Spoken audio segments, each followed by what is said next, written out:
Hello everyone, and welcome back to another episode for the Homebrew Workshop. In this video, we're going to take a look at Glassblower's tools, take a look at what we actually know about them, and how we can make them a little bit more interesting for your use in D&D 5th edition. So without further ado, let's take a look at Glassblower's tools. So what do we know about kind of Glassblower's tools in general? We know that it's a type of tool. We know that its weight is 5 pounds and it costs 30 gold pieces. And that as well, it allows you to add your proficiency bonus whenever it's applicable. Now that gets to be a little bit more difficult because when you're making a character, you can choose your proficiency and you can potentially choose an artisan's tool. And having that tool can be useful or not. And Glassblower's tools are some sort of a thing that maybe comes up, but probably doesn't, right? You can understand some history, some understanding of kind of what things are there. So, you find a potion bottle and you understand that this is a special kind of potion bottle, but you kind of already got that idea, based on the fact that it has a, potion in it. So looking at these kinds of tools, I think we're going to look at these as kind of two goal areas, the same ones that we've been doing for the videos so far. Our first goal is going to be, how do we highlight these tools as an interest in terms of how do we have somebody in the world that is a glassblower making money? And from there, by that extension, what system can we create so that the party members, should they have proficiency with this, should wish to pursue this trade as a trade for money? So goal area 1 is develop a system for making this a process where you can make money. Tools as a trade for money. The second system kind of goal that I want to have here is something that highlights interest for active production so that it can highlight your role in the group as somebody that's trained with Glassblower's tools. What do we do to make it more interesting rather than just, I have proficiency in this? Maybe it's something that you can make or do with them. So let's take a look at what we can end up actually doing to make this more interesting. So, relatively difficult. This kind of system gets a little bit more of a challenge, and this is what I ended up coming up with. Glassblower's tools can be used to create a number of different objects in downtime, kind of in a downtime setting, but perform different identifications in a more active capacity. Basically, you really struggle as a glassblower when you're moving on the road. There's very little that you can do for a production kind of perspective when it comes to glassblowing because you need a very specific appropriate workspace setting. And so you need some quote-unquote downtime or places where you're like, I'm here for like a few days. I'm in this town. I can find a workshop. I can do whatever. But you need to have the facilities available to you. You're not sitting in the back of a cart melting glass into different kind of shapes and molding it and everything that way. That's just not reasonable. And so ultimately, a lot of the downtime production in terms of what we're actually looking at is kind of a downtime. I'm here around the house. I'm here in a workshop. Maybe if you're in a town and you can stop down for a few hours to be able to quickly make something, okay, cool, you can make it easily enough, but these are things that you need a very specific setting for. But basically, within those appropriate settings, you can produce a number of interesting items. This production can be an art item, glassware, or a weapon augmentation. When making art or glassware, the item can be crafted with a moderate skill challenge. To attempt this skill challenge, the gaffer, which is the term for being kind of a glassblower, must utilize at least one unit of material which reflects the sand, ash, coke, and color additives required to make any of the creations that they're targeting. So you don't necessarily say, I want to make a bright red vase, but not have the material to make it bright red or a vase. right? So you need the appropriate materials equal to 1 unit. Now, this unit is relatively easily procured within a town setting at 10 gold pieces per unit. The base value of the pieces is equal to the total gold piece value of the units utilized. Therefore, if you were to make a very specific size creation, like a tiny creation, based on this glassblowing sizes table here, the creation is inherently worth 2 gold pieces. If it is of a higher quality, it may be worth much more. Now, part of the thing is, now the unit cost here for like a tiny item is 1, right? And so it's inherently worth 10 gold pieces when you finish it, because, you know, that's the amount of material you put in. But if you were going to attempt to make it into something more than just material, then you can attempt a skill check. You can make 3 skill checks, and any check that you feel applies to the task at hand. Could be a dexterity check in a general term, or a wisdom check, or a perception specifically, or something else, right? Maybe it's a nature check or a history check, depending on what you feel would make sense. Are you trying to make a very specifically historically accurate-ish forgery type almost of a piece of glassware? Are you looking to very specifically create something that has very fine details? The DM will help you determine what sort of checks would be more viable, but you can say, I want to use my acrobatics check to make this piece of glassware, and there is probably a appropriate DC that can be set. But at the very least, you have the opportunity to choose which you think would be most applicable. The DM will set a DC based on the skill that you utilize. Repeated use of the same skill will raise the DC for subsequent checks. So careful, kind of approach the project from different angles. And the number of checks succeeded reflects the relative quality and therefore gold piece value of the overall glassware piece itself. The product will have, while inherently valued at its material cost, benefits can be worth kind of more or less based on these checks. Basically, looking at the glassblown goods table here, you need at the very least 2 of those 3 attempts to be successes to be able to come up with something that is worth at the very least its material cost. If you were to have only 1 success, then it goes down by 1d6 times 10 gold pieces, and you have a chance at completely ruining the material project that you're working with. And then you just have this messy glob of now cooling glass. But if you were to succeed on all 3, or in the case of natural 1s and natural 20s being 2 successes and 2 failures, ultimately, if you were to have 4 or more successes over the course of this, then you can have it go up by 2d6 times 10, which means that some of these things can be very, very expensive mistakes, and some of these things can be very, very beneficial kind of skill pieces attached to it. Now, this can be reflected in, you know, effectively, oh man, I just got it out, it is cooled, it is done, and then the whole thing just shatters as it finishes cooling. Or you pretty much go and do the whole, all right, I'm gonna go show everybody, and then trip on the doorstep and just drop it and it's broken. Or maybe the color didn't mix all the way into it and it just looks weird, that kind of thing. That can be some of the things that make it a little bit less inherently valuable. But you can also undertake a specific project to augment weapons. Augmentation can take place in one of 3 different options, but these augmentations require, completed subsequent augmentations. So they build on each other. This is what I'm hoping to use as a active production piece that highlights your skill.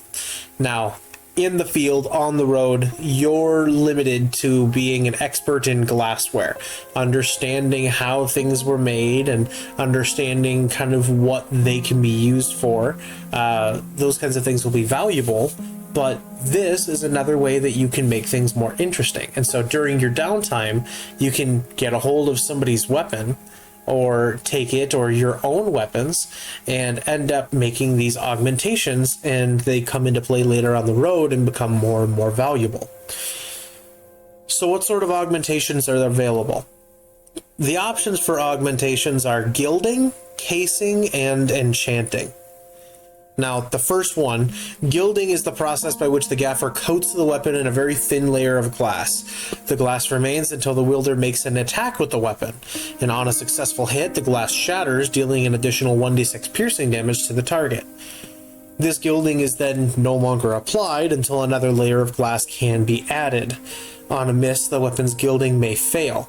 Roll a d20, and on a roll below a 10, the glass breaks and the area around that weapon's wielder, or if it is a projectile like a bolt or an arrow, everywhere where it would land becomes an area of a 5-foot radius of difficult terrain for all creatures, and anything that moves through that area takes 1d4 piercing damage for every 5 feet in the 5-foot radius that the creature travels through the space.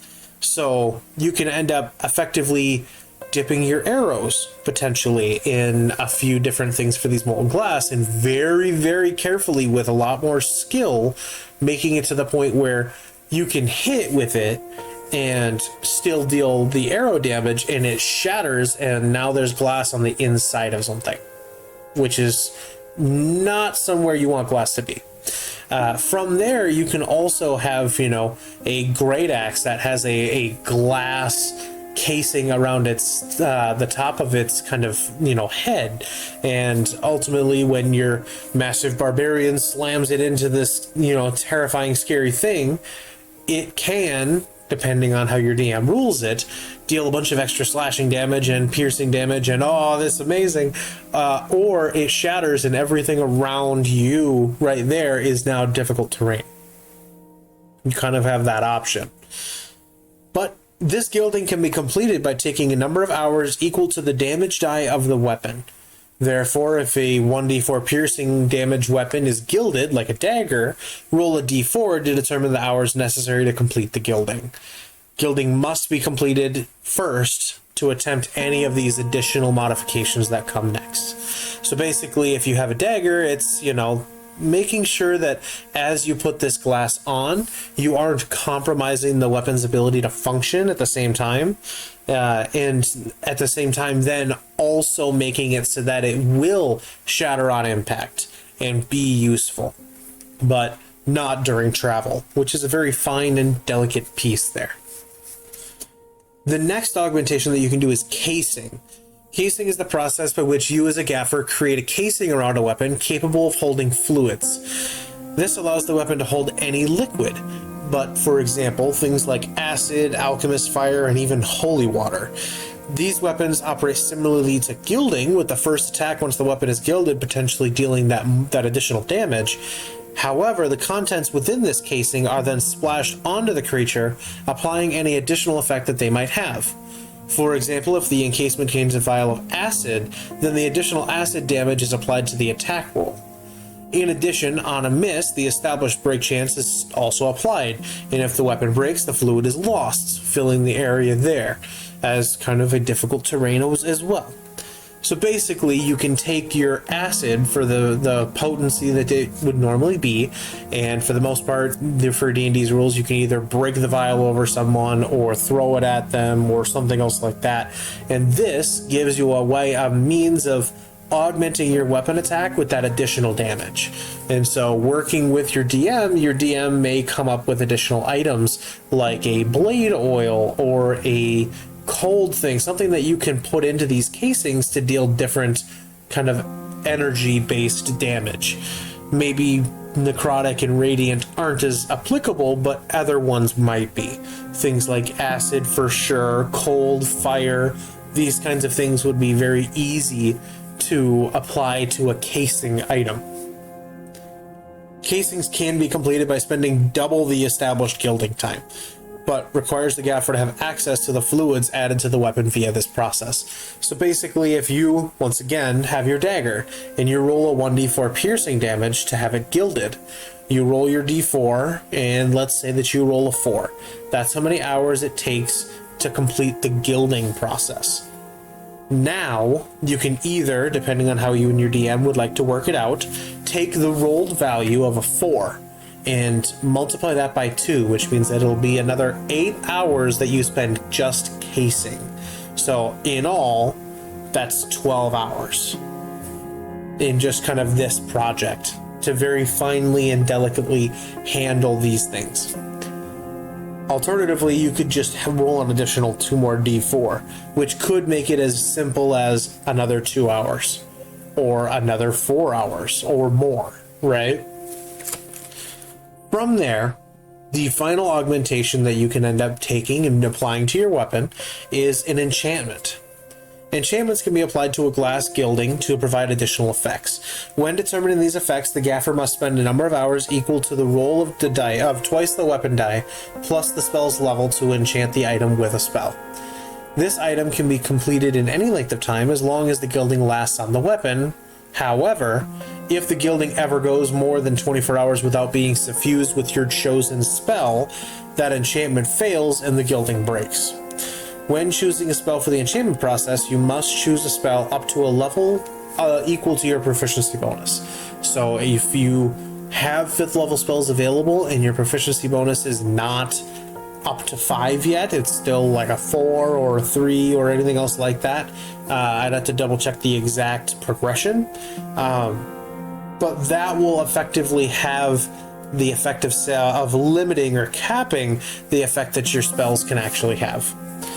When choosing to enchant an item, the gaffer may also create a sort of a glass bubble containing the material components for the targeted spell that serves as a single-use instance of this casting. These bubbles may be created using a single unit of materials plus any necessary spell components. These globes can then also be thrown as a thrown weapon, breaking on impact, at which time the spell, if not already cast, is immediately cast.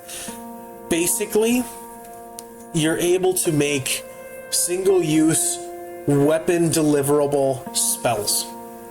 And so what you're able to do is enchant not the weapon, but the glass around the weapon more easily.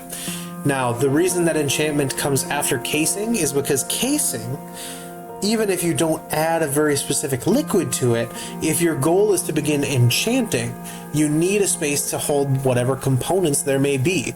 So if you, and it would be potentially a terrible idea depending on the weapon you put it in, but if you wanted to take your great axe and put a fireball spall in it, then you put your bat guano and sulfur and all of these components and load this casing up with those components, enchant the glass, and it's active until the gilding breaks.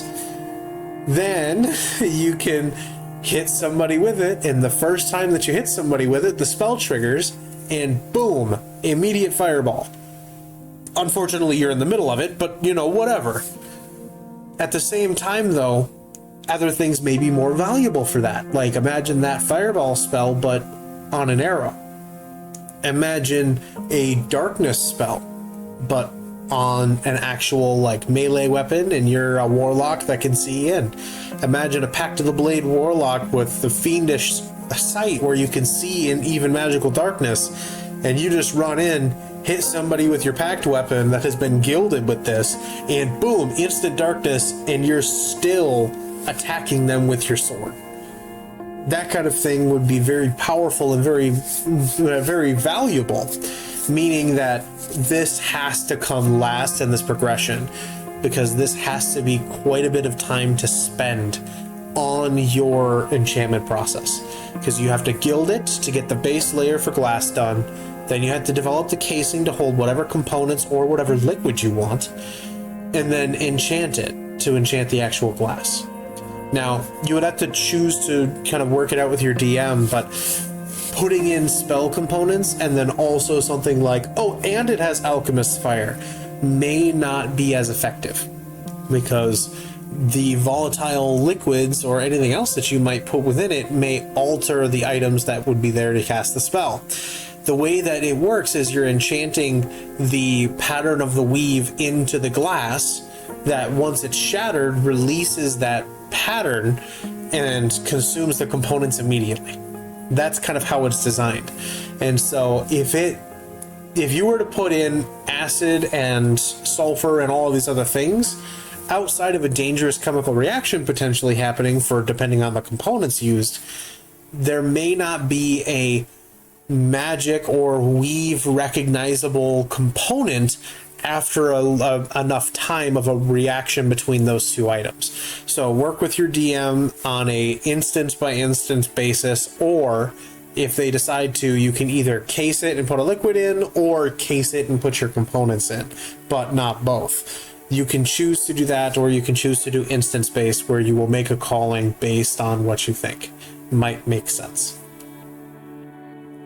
Other than that, you can also just create a glass bubble that contains the material components. Picture a Christmas tree ornament filled with those components, and now you just have a spell grenade. That would be very nice. Basically, it would use kind of your ability score, ability modifier for, you know, whatever your class would be. If you have spell casting, or work with your DM for it. For Glassblower's tools, it would be for like a attack roll, it would be whatever person's dexterity to throw the ball. But if the spell requires a save, it would be a base DC 15, or it would depend on if, you know, if that's what your DM wants to do, or if your DM would prefer, it can be your intelligence or your spellcasting modifier based on kind of what class you might be.